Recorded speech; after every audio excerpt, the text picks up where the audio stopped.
화요일에는 정치화투가 있습니다. 오늘도 변함없이 두 분과 함께하겠습니다.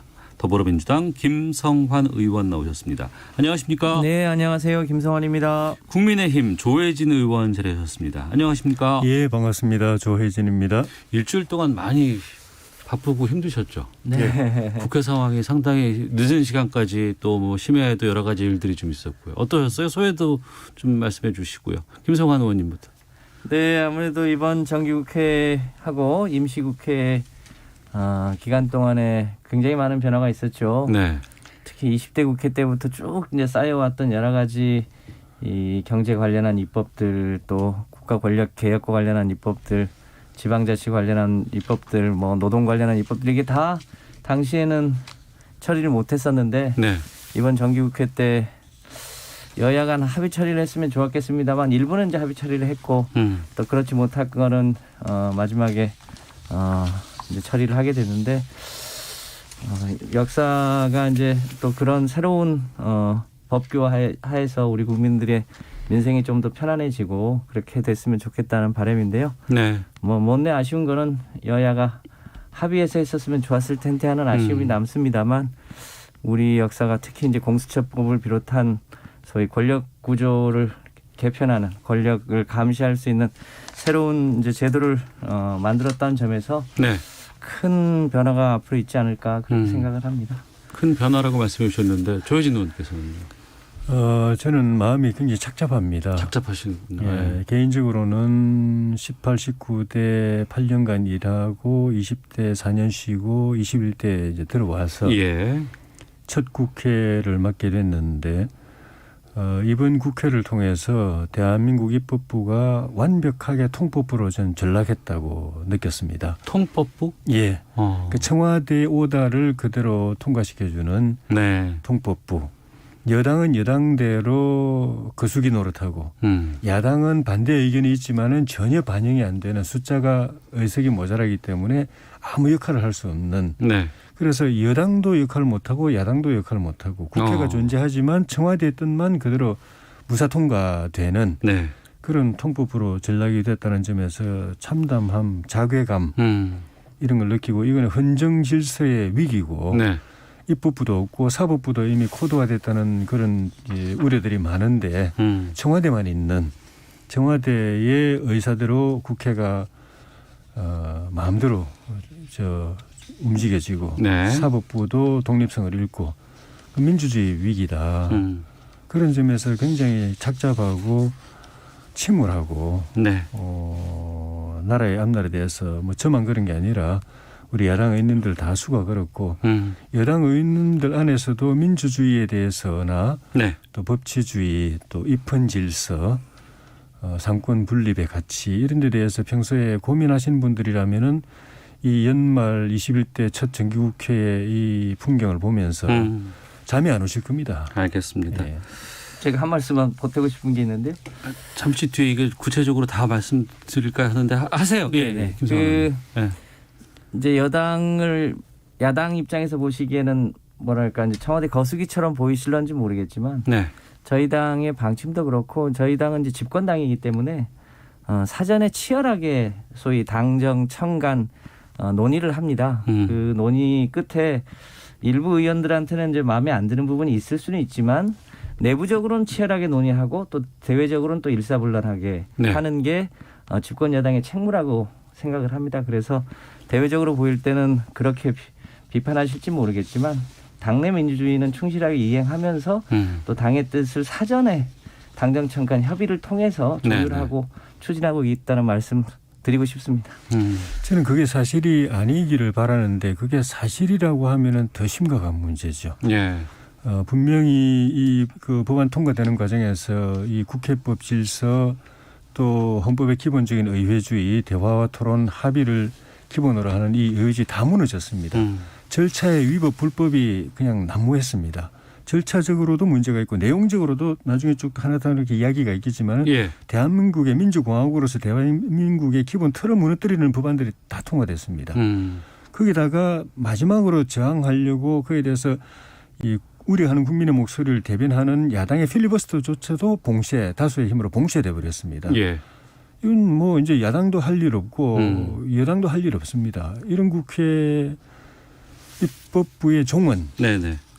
그런 그런 느낌에서 만약에 남은 4년, 3년 반도 이렇게 가면은 대한민국은 더 이상 민주주의 국가라고 하기 어려워집니다. 아예 그냥 이거부터 시작하시죠. 그냥 국회 네. 상황에 대해서 네. 지금 정기국회에서 공수처법 개정안 통과가 됐고 그다음에 국정원법이라든가 남북관계발전법이라든가 임시국회를 통해서 통과가 됐습니다. 그리고 이제 중간에 필리버스터가 종료가 되기도 했고요. 여기에 대해서 계속해서 말씀 이어가겠습니다. 김성환 의원님. 네, 우선 이제 마지막에 필리버스터가 있었고 그 필리버스터를 이제 종료하는 표결까지 있었는데요. 다 민주적 절차, 정해진 규정에 따라서 하게 됐는데 그 필리버스터를 시작하게 된 게 9일부터 아닙니까? 그러니까 대략 한 5, 6일 정도를 한 건데 저도 직접 듣기도 하고 또 방송을 통해서 보기도 했습니다만 필리버스터의 취지가 일종의 이제 국회 선진화법을 통해서 처리할 수 있는 걸 하되 야당에게 일정한 이제 토론의 기회를 보장한다는 건데 이게 회기 중에 무제한이라고 돼 있잖아요. 네. 그러다 보니까 그 관련 법에 대해서 국민들한테 의견을 전하기보다는 누가 더 오래 버티기 하나 막말 그리고 그 주제와 관계없는 여러 가지 소위 불필요한 얘기들이 일종의 시간 끌기용으로 너무 과도하게 진행된다고 하는 점에서 이 제도를 그냥 그대로 유지하는 게 맞는가. 네. 제가 보기에는 그러니까 야당이 충분히 발언할 수 있는 일종의 절대적인 시간은 보장을 하되 그거를 회기가 끝날 때까지 무한정하기보다는 대략 48시간이라든지 72시간이라든지 일정한 시간을 정해놓고 국민들에게 뭐 야당이 전해야 될 메시지를 정확하게 압축적으로 연속해서 전할 수 있도록 그렇게 제도를 개선해야 될 텐데 네. 예를 들어서 현행 필리버스터로 보면 임시국회 마감이 1월 10일이거든요. 네네. 1월 10일까지 이 코로나가 3단계로 가느냐 마느냐는 상황에서 그렇게 하는 게 적절했을까 네. 싶습니다. 이제 그런 점에서 아직 제도가 개선되진 않았지만 현행 규정상 3분의 2 규정에 따라 5분의 3이죠. 180명이 중단을 요구하면 24시간 후에 할 수 있는 현행 규정에 따라서 한 것이기 때문에 네. 그것을 무슨 민주주의가 위기에 처했다거나 이렇게 보는 것 역시 좀 너무 과한 거 아닌가 이렇게 생각합니다. 규정상 문제 없다고 말씀하셨네요. 내용적으로는 뭐 법안 하나하나에 대해서 그 시간이 되면은 왜 그게 큰 문제인가를 이제 말씀드릴 기회가 있겠지만은 그 이전에 절차적으로 네네. 이제 국회 선진화법이라는 거는 기본적으로 합의해서 기본 취지가 그 새로 도입된 모든 제도가 앞으로 합의로 해라. 네. 다수당은 다수 의석을 가지고 밀어붙이지 마라. 소수당은 몸으로 막지 마라. 동물국회로 해서 몸으로 막지 마라. 네. 다수당은 숫자의 힘을 과시하지 말고 소수당은 몸으로 육탄으로 저지하는 거 하지 마라. 네. 대화로 해서 하고 합의를 해라. 이 기본 전제에서 국회 선진화법을 만든 겁니다. 그런데 야당은 육탄 저지 못하게 되어버렸습니다. 네. 하는 순간에 감옥 가니까. 그런데 여당은 숫자 힘으로 그 힘 과시하지 마라. 힘으로 밀어붙이지 말라고 했는데 힘으로 다 밀어붙이고 있습니다. 역대 어느 정당보다도 역대 군사정권 때도 이렇게까지 많은 숫자를 가지고 이렇게까지 일방적으로 처리를 안 했습니다. 네. 그러니까 선진화법을 깡그리 무시하고 있는 그 국회 운영이고 일방 운영이고 내용적으로 보면 이번에 법 통과시키는 과정에서 국회법에 보장되는 안건조정위원회를 다 위법적으로 무력화시켜 버렸습니다. 안건조정위원회는 여야 3명씩 임명해서 여야가 사실 합의하지 않으면 3대 3으로는 안 되니까 어차피 여당의 숫자가 많아도 안건조정위에 올린다는 거는 야당하고 합의해라는 의미거든요. 네. 굳이 여당하고 야당하고 지금 2대1 그 의석이 2대1 차이가 나는데도 불구하고 국회법 선진화법에서는 안건조정위를 3대 3으로 한 거는 의석수 가지고 따지지 마라. 네. 합의해라. 라는 건데 안건조정위를 이걸 비틀어 버렸어요. 여당 3명, 야당 3명인데 예, 예. 여당 사람을 야당이라고 해가지고 열린민주당을 야당이라고 해가지고 야당 몫으로 가져가 버렸어요. 예, 예. 그럼 그 사람은 여당 편들었습니다. 당연히 여당이니까 여당 편들죠. 공수처법 관련한 안건 조정이 말씀하시는 거죠? 4대 2로 예. 만들어 버렸어요. 국회는 예, 예. 3대 3인데 예. 여당 4, 야당 2로 만들어 버렸어요. 그래가지고 표결해 버렸어요. 그 표결 과정에서도 안건 조정위에서 올라간 안건에 대해서 상정도 안 한 상황에서 통과시켜 버렸습니다. 그 불법입니다.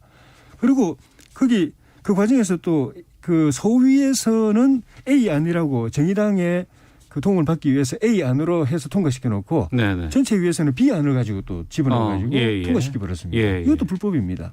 그래도 또 본회의 전체회의 처리할 때 야당이 이의 있습니다. 위원장이 이의 있습니까? 그랬을 때 야당이 이의 있습니다 하면 당연히 그거는 국회법상 이의를 듣게 되어 있습니다. 네. 그리고 그 이의를 표결로 할 경우에도 또 전체 의사를 들어서야 되는데 그게 묵살해 버렸습니다. 네네. 절차에서 불법이 난무했습니다. 법이 없는 국회, 무법한 국회, 무법천지 국회가 되어버렸습니다. 그런 무법한 과정을 통해서 나라의 기틀을 완전히 허물어뜨리는 법안들이 헌법 가치 무너뜨린 법안들이 그냥 마구 통과되어 버렸어요. 이 통과된 법들이 가져올 대한민국 헌법 질서의 붕괴, 예. 침해, 훼손 이건 두고 이제 큰 상처를 남길 겁니다. 예. 같은 시간에 국회에 계셨는데 판단은 너무 다르십니다. 예. 네. 우리 조준 의원님께서 아무래도 좀 못마땅한 게 있으니까 무슨 불법이다 이런 표현을 쓰시는데 지금 대한민국의 민주주의의 정도의 여당이 국회에 의석수가 많긴 하지만 어떻게 불법을 할 수 있겠습니까? 불법을 했다면 그거는 법대로 할 수 있도록 해야 되죠. 그 민주주의 일반 규정이나 의회 법에 만약에 저희가 위법하게 행동을 했다고 하면 당연히 그거는 무슨 다시 뭐 원위 차거나 이렇게 해야겠죠. 근데 반대하셨지만 우리가 절차를 위반하거나 그런 사실이 없습니다. 네. 그것에 맞춰 했다는 말씀드리고요. 여러 가지 이제 권력개혁과 관련한 법, 특히 이제 공수처법 같은 게 가장 핵심적인 제도였는데 공수처법과 민생에 실제로 얼마나 관련이 있느냐에 대해서 우리 국민들이 아직 체감하고 계시지 못하지만 특히 검찰이 자신의 이익을 지키기 위해서 특히 현직 검사와 전직 검찰 출신 변호사 간의 그 소위 주고받는 거래 때문에 희생된 일반 국민들이 얼마나 많습니까? 라임 옵티머스 건과 관련해서도 일부 야당에서는 그게 뭐 정권과 관련이 있느니 뭐니 합니다만 사실상 전관 변호사와 현직 검찰 간의 주고받기 거래 과정에서 1조 5천억 원의 돈이 결국 국민 주민이 있는 쌈짓돈이 어디로 갔는지 지금 모르는 거 아닙니까? 그게 윤석열 총장의 수사권이 배제된 그 짧은 기간 동안에 진실의 단면이 드러나고 있는 건데 그동안 계속 감춰져 왔던 거잖아요. 공수처가 만들어지면 그동안 이렇게 특권층의 이익의 거래 과정에서 희생되는 일반 국민들의 여러 가지 정의나 삶이나 재정적 피해나 이런 걸 저는 최소화할 수 있을 거라고 봅니다. 네. 그동안 일부 야당에서 이러한 새로운 변화들을 지키기 위해서 기득권 수호를 위해서 굉장히 노력해왔던 거 아닙니까? 국정원법 개정도 그렇죠. 그동안 소위 국정원이 대선에 개입하고 소위 이제 남북 간의 이제 대립과 전쟁 때문에 생긴 여러 가지 문제 때문에 일반 국민들을 무고하게 간첩으로 조작하고 또 그런 걸 수사한다는 핑계로 여러 가지 소위 이 불법 사찰을 하고 이런 문제를 해결하기 위해서 국정원법을 개정하는 거 아닙니까? 그런 것도 다 20대 국회에서 내내 반대해왔던 이런 문제를 이번에 해결했다 이렇게 봐주시면 좋겠습니다. 그럼 개혁 입법이라고 말씀하시는데요. 예. 예, 지금까지 대한민국에는 두 개의 성역이 있었습니다. 예. 그러니까 법이 다스려지지 않는, 적용되지 않는, 또 법이 간여를 자제하는, 그래서 묵인하는, 법을 법대로 적용 안 하는 두 개의 성역이 있었습니다. 예. 하나가 대통령의 통치 행위, 예. 하나가 입법부의 자율 행위였습니다. 예. 그 헌법 이론에도 나옵니다. 이 대통령의 행위 중에는 부분적으로 실정법상 약간 위법의 요소, 불법의 요소가 있더라도 그거는 통치 행위의 범주, 대통령이 정치적 재량권으로 행하는 것이기 때문에 네네. 법의 잣대로 갖다 대면 안 되고 그거는 용인된다라는 거에 있습니다. 네. 과거 권위주의 정치 체제에서 있었던 건데 다른 나라 선진국에서는 통치행위 개념이 없어진 지 오래됐는데 우리나라에 남아 있다가 그게 없어진 게 박근혜 정부에 대한 적폐 수사 때 네네. 없어졌습니다. 문재인 정부 들어서서 박근혜 이명박 정부의 그 대통령의 행위들에 대해서 예. 수사하면서 통치행위 개념을 다 이제 지워버렸습니다. 대통령의 행위라도 실정법 그대로 갖다 대야 된다. 조금이라도 위법 불법이 있으면은 법의 잣대대로 이제 응징해야 된다. 라고 해서 이제 그거 없어졌어요. 앞으로는 문재인 대통령도 똑같을 겁니다. 이제 그 지금 뒤늦게 뭐 월성 원전 폐기한 거 등등 해가지고 여당에서 통치행위 그 개념 드러내는데 통치행위는 문정부 손으로 다 지워버렸습니다. 예. 없어졌어요 이미. 대통령도 퇴임하고 나면 엄정한 법적인 잣대로 크든 작든 위법 행위 있으면 다 법적 단죄를 받게 되어 있습니다. 그런데 아직까지 남아있었던 게 하나 있습니다. 국회의 입법부의 자율행위. 네. 입법부 안에서 법이 통과되는 과정에서 부분적으로 절차 위반, 국회법 위반이 있더라도 통과됐으면 그건 이제 무효화시킬 수 없다. 그래서 네. 사법부도 이 사건 자체를 안 맡았습니다. 고소고발을 당해도 그건 입법부가 그 안에서 여야가 퉁탕거리고 뭐 싸우고 찌고 뽑고 하든 간에 그 결과적으로 법이 이렇게 땅땅땅 통과됐고 정부가 공표를 하면 그거는 사법부에서 뒤집지 못한다라는 네. 게 있었습니다. 그런데 이제는 민주 질서가 다시 회복되면 그 성역도 이제는 없어질 거라고 봅니다. 그래서 이번에 이런 말도 안 되는 법들이 무더기로 통과되는 과정에서 네. 그런 그 국회법 절차를 어겼던 분들에 대해서는 저는 법의 단죄가 반드시 있을 거라고 봅니다. 네. 즉 통치 행위를 그 다스린 그 법 조항도 직권 남용이었는데 국회의원들이 법을 심사하는 과정에서 통과시키는 과정에서 국회법을 어긴 네네. 절차법을 어긴 부분도 저는 지금 직권 남용으로 반드시 단죄될 걸로 봅니다. 그러니까 2020년에 21대 국회에서 했던 것들이 후에라도 단죄됩니다. 분명히 단죄가 될 것이다. 대통령의 통치행위 없어졌고 국회의 자율행위 없어질 겁니다. 네네. 지금은 그분들이 그 자율행위 보호막 안에서 알겠습니다. 통과만 되면 뭐 그 뒤에 다 이게 다 합리화 된다고 믿고 과거에 그래 왔으니까 그렇게 그런 무법한 짓을 저질렀는데 네. 그분 한 분 한 분들 명심하셔야 될 겁니다. 법적인 단죄 반드시 있습니다. 예, 알겠습니다.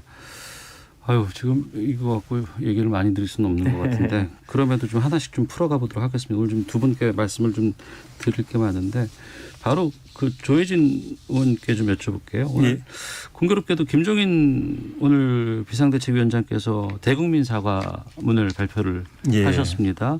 사죄 반성만 10여 차례 연합뉴스에서는 제목을 뽑았는데 지금 여기에 대해서 지금 그동안 뭐 한다 연기한다 이런 것이 있다가 이제 오늘 이제 전격적으로 하셨어요. 당내 상황은 어떻습니까 여기에 대해서? 기본적으로는 수용하는 분위기죠. 그러니까 뭐 원론적으로 보면 우리가 집권해 오면서 잘한 거 많았지만 잘못한 것도 또 아니 있지 않았겠습니까? 그에 대해서는 기회 있을 때마다 반성하고 또 사과할 건 또 사과하고 특히 국민들이 그에 대해서 아직도 마음이 풀리지 않았다고 생각한다면은 다시 또 같은 사건이라도 같은 사과라도 같은 반성이라도 또 반복할 수도 있죠. 그런데 당내에서는 뭐 알려진 것처럼 이견들이 좀 있었습니다. 있었는데 어쨌든 그런 이견들까지 녹여가지고 김종인 비대위원장께서 이 사과가 당내 분열이나 갈등으로 비화되지 않도록 배려하면서 국민들께 호소하고 싶은 메시지를 정리해서 하셨기 때문에 이견이 있었거나 현재도 있는 분들이 이제 계실 걸로 보는데 큰 틀에서 위원장이 당을 대표해서 했으니까 같은 마음으로 뜻을 모으자는 쪽으로 가지 않을까 싶습니다. 이 사과문에 대해서는 김성환 의원께서는 어떻게 평가하십니까? 네, 저는 사과 전문을 좀 전에 봐서 좀 내용을 깊이 있게 봐야 되겠습니다만 누구든 어느 정당이든 국민들에게 필요한 일이 있으면 사과도 하고 말씀하신 대로 여러 번 뭐 그게 반복될 수도 있다고 보여지는데 다만 이게 진정한 사과이냐 당사자의 사과이냐 지금 김종인 대표는 사실상 일종의 임시대표이자 비상대책위원장이잖아요. 느낌으로는 예를 들어서 집에 문제가 생겨서 집주인이 사과를 해야 되는데 집주인이 아닌 전세에 살고 있는 분이 전세 사는 게 문제라는 건 아닙니다만 사과를 하는 게 그럼 과연 진정성이 있는 거냐 이런 부분에 대해서는 조금 더 깊이 되짚어 봐야 되는 건 아닌가 싶습니다. 집주인의 진정한 사과가 있어야 되는 건 아닌가 이런 취지의 말씀을 드리고 싶습니다. 알겠습니다. 정치와투 더불어민주당 김성환 의원, 국민의힘 조혜진 의원과 함께 말씀 나누고 있는데요. 지금 코로나 상황도 그렇고 또 국회 내부의 여러 가지 문제들도 좀 있고 또 공수처 관련해서 여론조사들 내용들이 있습니다. 이 내용들은 저희가 헤드라인 뉴스 듣고 기상청 교통정보 확인하고 돌아와서 두 분과 다시 말씀 나누도록 하겠습니다. 네, 정치화투 더불어민주당의 김성환 의원, 국민의힘 조혜진 의원과 함께 말씀 나누고 있습니다. 두 분께 두 문자를 공히 소개를 해드리도록 하겠습니다. 의견이 좀 다르게 나와서요. 0047님, 국민이 민주당에 과반수 의석을 준 것은 적폐청산하고 악덕을 바로잡으라고 준 것입니다. 야당으로서 아파도 어쩔 수가 없습니다. 야당도 잘하면 다음에 더 많은 의석 보내줄 겁니다라고 하는 분도 계시고, 김종훈님은 법대로 하자는 민주당의 말은 실망입니다. 절차의 취지를 존중해야죠. 민주당이 야당이었던 시절을 기억했으면 좋겠습니다라는 또 입장이 다른 의견도 좀 올라와 있습니다. 정치 상황도 뜨겁습니다만 국민들은 지금 코로나 때문에 너무 좀 힘듭니다. 3단계 격상 검토 이야기가 계속 나오고 있고 안 가는 게 제일 좋습니다만 또 안 가도록 해야 되겠고 가기 전에 꺾였으면 참 좋겠습니다만 상황은 심각치 않아 보이는데 두 분께서는 어떻게 지금 이 상황 판단하고 계신지 여쭙겠습니다. 이번엔 조혜진 의원께 먼저 시간 드리죠.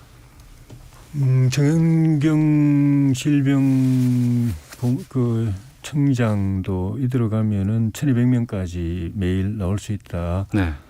이야기했는데 이게 3단계 단계 올리는 기준을 이미 넘었었거든요. 800명 기준이었는데 네.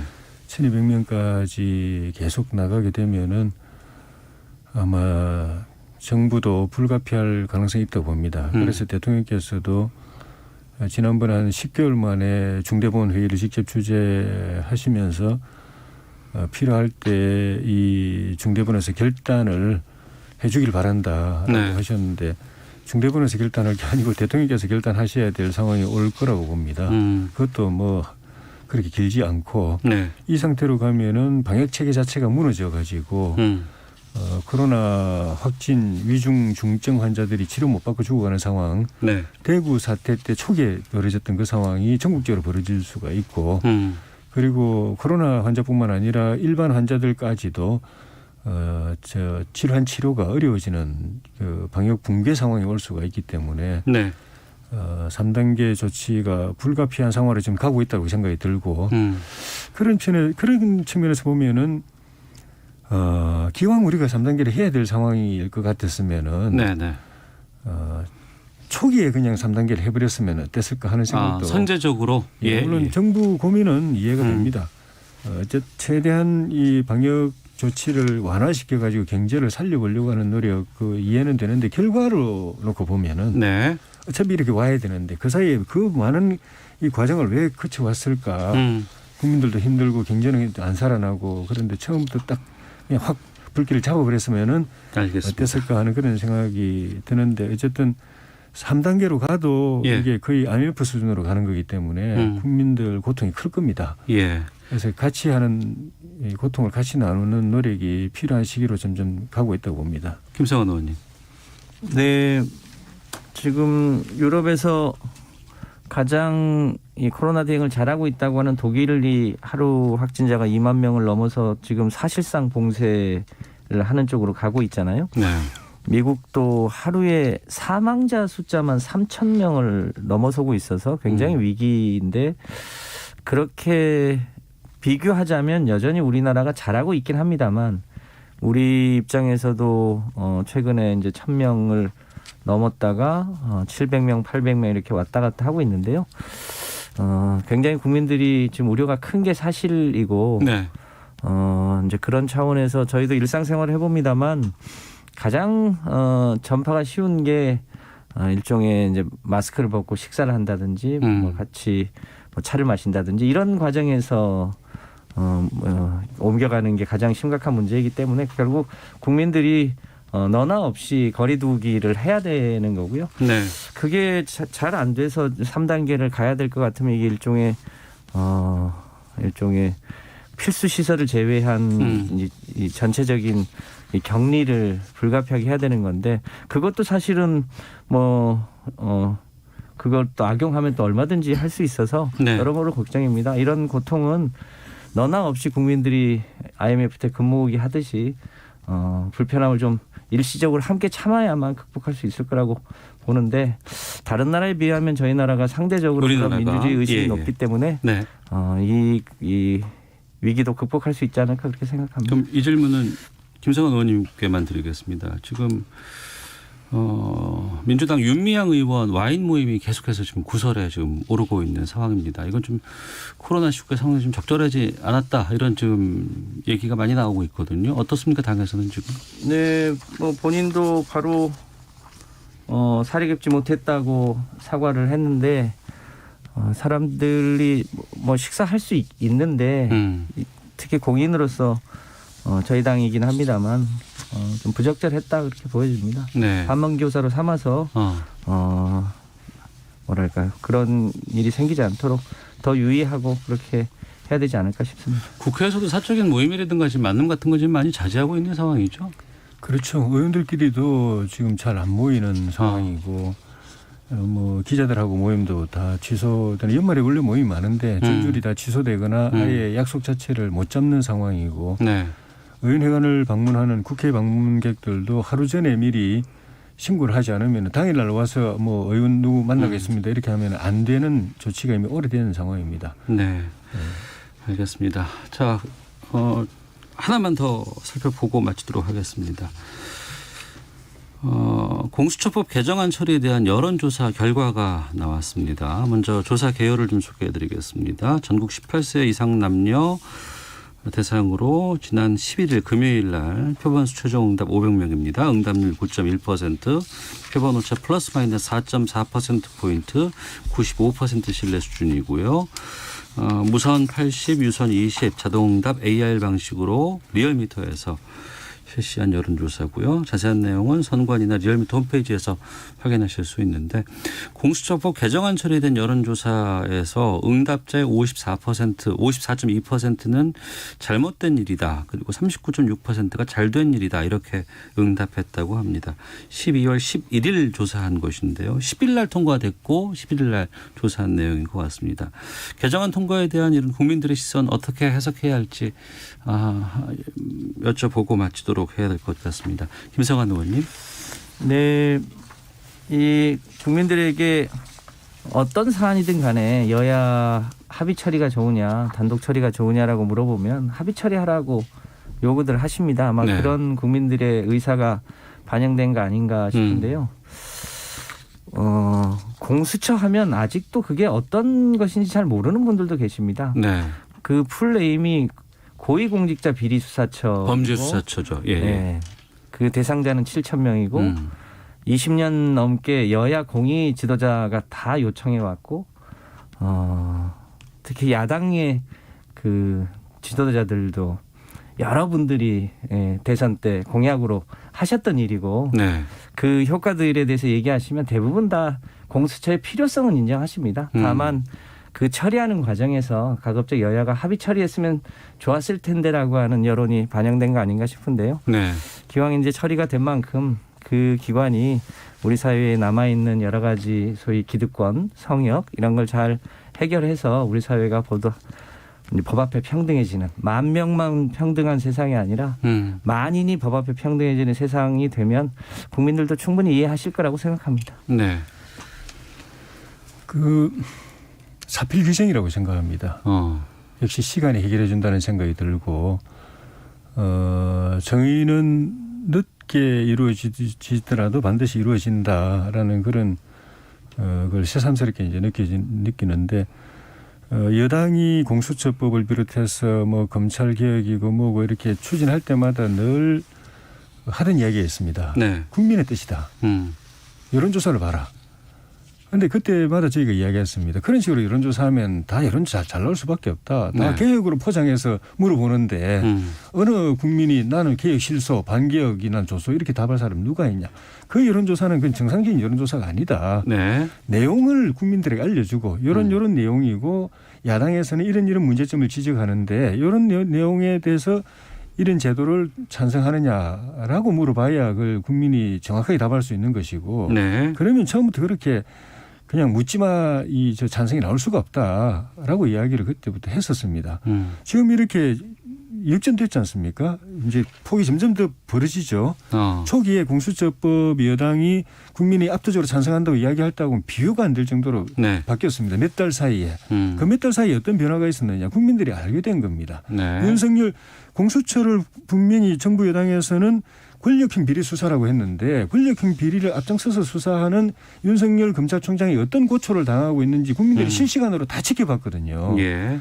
권력형 비리 수사라고 하면 저 사람 그냥 잘하도록 그냥 문 대통령 말씀하신 것처럼 잘하도록 하면 되는데 죽이려고 하는 거 보고서 공수처법도 그러면 그게 아니겠다는 생각을 국민들이 하게 됐고 초반부터 여당 여권에 있는 사람들이 공수처 만들면 제일 먼저 윤석열 수사 대상 1호라고 알겠습니다. 이야기했는데 지금 그렇게 가고 있죠.